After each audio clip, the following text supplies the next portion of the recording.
ইউনূসের পদত্যাগ, এই সরকারের ইউনূস সরকারের পদত্যাগ এবং একটি দল নিরপেক্ষ একটি তত্ত্বাবধায়ক সরকার যার অধীনে শতভাগ নিরপেক্ষ নির্বাচন অনুষ্ঠিত হবে, সেই সরকারটি হবে নির্বাচনকালীন সরকার, শুধুমাত্র তার অধীনেই নির্বাচন হবে। বাংলাদেশের বর্তমান প্রসঙ্গে আসি, আপনি জানেন নির্বাচন নিয়ে অনেক কথাবার্তা হচ্ছে। শেখ হাসিনা তার সাক্ষাৎকারে বলে দিয়েছেন যে ইউনূস সরকারের অধীনে নির্বাচন নয়, দল এটি বয়কট করবে। যদি সত্যি সত্যি তারা নির্বাচনের আয়োজন করে, আপনারা কি করবেন? দেখুন, ফার্স্ট, ইউনূস সরকারের অধীনে কোনো নির্বাচন আমরা হতে দেব না। সেই জায়গাটিতেই আমরা দাঁড়িয়ে আছি, আমরা অনড়। ডক্টর ইউনূসের নেতৃত্বে তার অধীনে এই অবৈধ সরকারের অধীনে কোনো নির্বাচন হতে পারে না। এ ব্যাপারে মাননীয় নেত্রী প্রধানমন্ত্রী শেখ হাসিনা পরিষ্কার বলেছেন যে আমি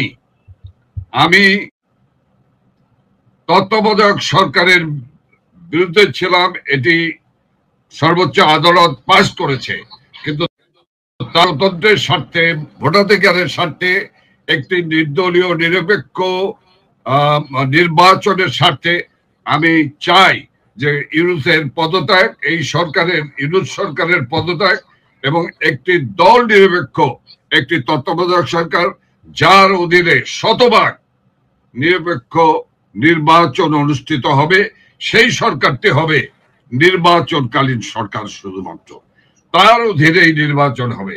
এই নির্বাচন যদি গায়ের জোরে এই নির্বাচন করতে চায়, শক্তি প্রদর্শন করে, তাহলে সেই নির্বাচনে বাংলাদেশ আওয়ামী লীগের 67% 67% আওয়ামী লীগের সমর্থক ভোটার রয়েছে। সেই ভোটাররা ভোট কেন্দ্রে যাবেন না, এ কথাই দ্ব্যর্থহীন ভাবে আমাদের প্রাণপ্রিয় নেত্রী প্রধানমন্ত্রী শেখ হাসিনা বলেছেন। এবং সেই নির্বাচন আন্তর্জাতিক ভাবে গ্রহণযোগ্য হবে না। আওয়ামী লীগকে no Hasina, no Sheikh Hasina, no election, no Awami League, no election, no vote. তো আপনারা ধরেন আপনারা নাই, দলের কর্মীরা আছে, তারা 2-4টা ঝটিকা মিছিল করছেন, যদি আমরা নেতা কর্মীদের সঙ্গে সারা দিন রাত আমরা আছি। জি, যদি নির্বাচন তারা আয়োজন করেই, আপনি জানেন যে গণভোট নিয়ে কথা হচ্ছে, হয়তো প্রধান উপদেষ্টা 2-1 দিনের মধ্যেই আপনার জুলাই সনদ ঘোষণা দিয়ে দেবেন, সেই ক্ষেত্রে রাষ্ট্রপতির পদ অমিট হয়ে যাবে, এমনটি সংবিধান বিশেষজ্ঞরা বলছেন। এরকম একটা ক্রাইসিসে আপনাদের দিক নির্দেশনাটা কি, আপনাদের পরিকল্পনাটা কি? এটি আমি বারবার করে ঘুরিয়ে ফিরিয়ে নানানভাবে বলছি। কি করতে যাচ্ছে ইউনূস সরকার, এবং মানুষেরই বা কি করা উচিত? শুধুমাত্র আওয়ামী লীগের ব্যাপার তো নয়, পুরো বাংলাদেশেরই একটা অস্তিত্বের সংকট এখন। সেইখানে দাঁড়িয়ে যদি জুলাই সনদ ঘোষিত হয়, যদি তারা একতরফা ভাবে নির্বাচন করে, আপনারা শুধু পর্যবেক্ষণই করবেন? কি ভাবে দেখছেন বিষয়গুলো? আমরা কি শুধুমাত্র পর্যবেক্ষণ করছি? নো, আপনি পৃথিবীর দিকে তাকিয়ে দেখেন, বিশ্ব রাজনীতিতে এভাবে কোন দলের ষড়যন্ত্রের কাছে পরাজিত হবার পর এত তাড়াতাড়ি, এত অল্প সময়ের মধ্যে কোন রাজনৈতিক দল আবার ঘুরে দাঁড়িয়েছে, এই দৃষ্টান্ত কিন্তু খুব কম, ভেরি মাইক্রোস্কোপিক। কাজেই শেখ হাসিনার নেতৃত্বে এই দল ঘুরে দাঁড়িয়েছে, জনগণ ঘুরে দাঁড়িয়েছে।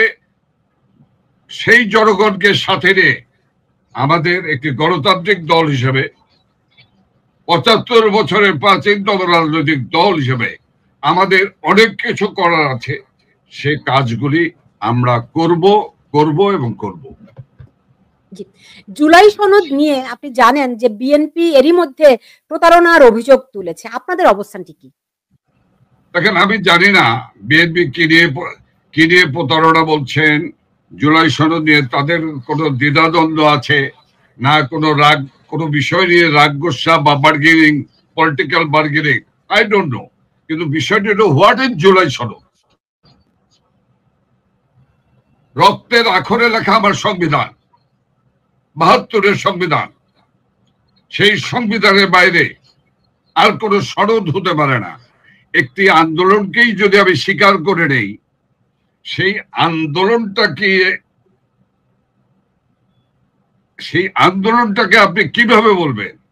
সরকার পতনের আন্দোলন কি দেশ স্বাধীনতা? সরকার পতনের আন্দোলন কি মুক্তিযুদ্ধ?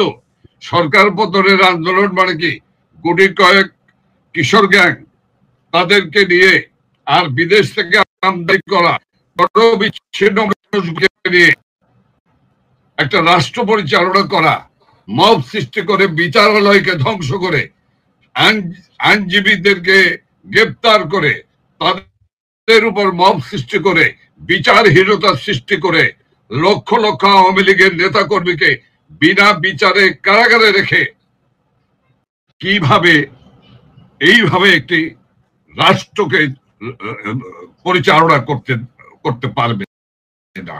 কাজেই আমাদের এর চেয়ে আমরা দেখেছি, আমরা জেনারেল জিআর মার্শালও দেখেছি, আমরা জেনারেল জিআর মার্শালকে আমরা মোকাবেলা করেছি, আমরা জেনারেল এরশাদের মার্শালকে আমরা মোকাবেলা করেছি, আমরা 1575-এর 15 আগস্টের খনি মোশতাক, ডালিম, জিয়ারা যখন জাতির পিতা বঙ্গবন্ধুকে সপরিবারে হত্যা করেছে তারপরও আমরা মোকাবেলা করেছি। কাজে এই আওয়ামী লীগের নেতা কর্মীরা জানে কিভাবে মোকাবেলা করতে হবে, সেভাবেই মোকাবেলা করা হবে। আমি তো সেটি বলি, 75 বছরের পুরনো একটি দল কত ঘাত প্রতিঘাতের মধ্য দিয়ে এসেছে, কত কিছু আপনারা মোকাবেলা করেছেন। আপনাদের ভাষায় যে কিশোর গ্যাং, মাত্র এইটা আপনারা কেন মোকাবেলা করতে পারলেন না?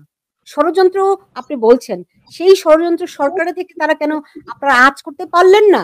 রাজপথেও বা আপনারা কেন থাকলেন না? দেখেন, এই দীর্ঘ আলোচনার বিষয়, এই বিষয়টি নিয়ে আলোচনার এখনই সঠিক সময় না। আপনি আমার জন্য অপেক্ষা করেন, আমরা তখন এই বিষয় নিয়ে খোলা মনে আমরা কথা বলবো। আমাদের অবজারভেশন, আমাদের ফিলিংস সব কিছুই তখন বলা যাবে। This is not the proper time. জি, বুঝতে পেরেছি। এমনিতে ধরেন বর্তমানে যে একটা অরাজনৈতিক মানে অরাজক পরিস্থিতি চলছে, এর সুরাহা আপনারা কিভাবে করে দেখেন? মানে তত্ত্বাবধায়ক সরকারের ইস্যুটি বারবার আদালতে ঘুরানো হচ্ছে এবং এই নিয়ে আপনাদের অবস্থানটাই বা কি? মানে তত্ত্বাবধায়ক সরকারের রায় আবার এই নভেম্বরের ফার্স্ট উইকে সম্ভবত আছে, তারা বারবার করে সময় বাড়াচ্ছে। তো আপনারা কি মনে করেন দ্রুত এই ব্যাপারে কোনো সিদ্ধান্ত আসবে? আপনাদের অবস্থানটা কি সুস্পষ্ট? দেখেন সুলতানুর রহমান, তত্ত্বাবধায়ক সরকারের মামলা চলমান।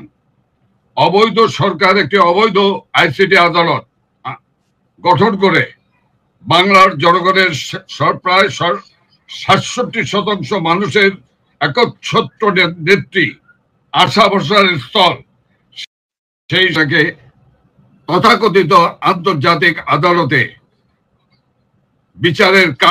বিচার কার্য পরিচালনা করছে। আপনি কি মনে করেন সেই বিচারকে কোনো বাংলার জনগণ মেনে নেবে? এখন প্রশ্ন আপনি করতে পারেন, সেই বিচারালয়কে কেন আপনারা ভেঙে চুরে চুরমার করে দিচ্ছেন না? সেই অবৈধ বিচারালয় কেন এখনো চলছে আওয়ামী লীগের মতো দল থাকতে? আমি আপনাকে বলবো, বিচার নিভৃতে কাঁধে, ওদের সন্ত্রাস, ওদের নৈরাজ্যের মধ্যে, যে কারণে আমাদের পক্ষ থেকে জাতিসংঘে আন্তর্জাতিক আদালতে আর্জি পেশ করা হয়েছে, মামলা করা হয়েছে। আমি শুধু আপনাকে বলবো যে এরাও জানে এদের সময় ফুরিয়ে আসছে, এদের সময় ফুরিয়ে আসছে, এরা পালাবার পথ পাবে না এবং কড়ায় গন্ডায় আমাদের হিসাব মিলিয়ে নেব,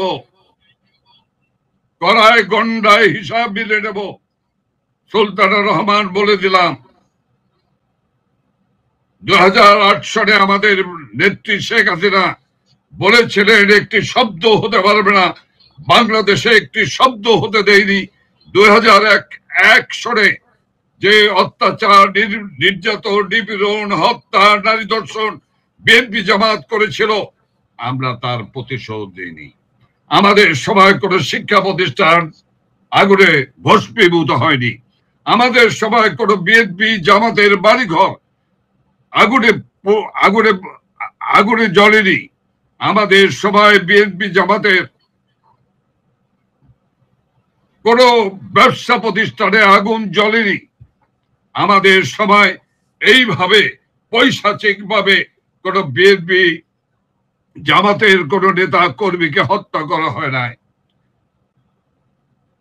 ঐতিহাসিক ৩২ নম্বর বাঙালির অনুভূতি, বাঙালির হৃদয়, সেই ৩২ নম্বরকে যারা প্রথম পুড়িয়েছে, তারপরে যারা বুলডোজার চালিয়েছে, তাদের অপেক্ষা করতে হবে। বাঙালির হৃদয়ের উপরে আঘাত যারা করেছে, সে আঘাতের প্রত্যুত্তর দেওয়ার জন্য তাদের অবশ্যই অপেক্ষা করতে হবে।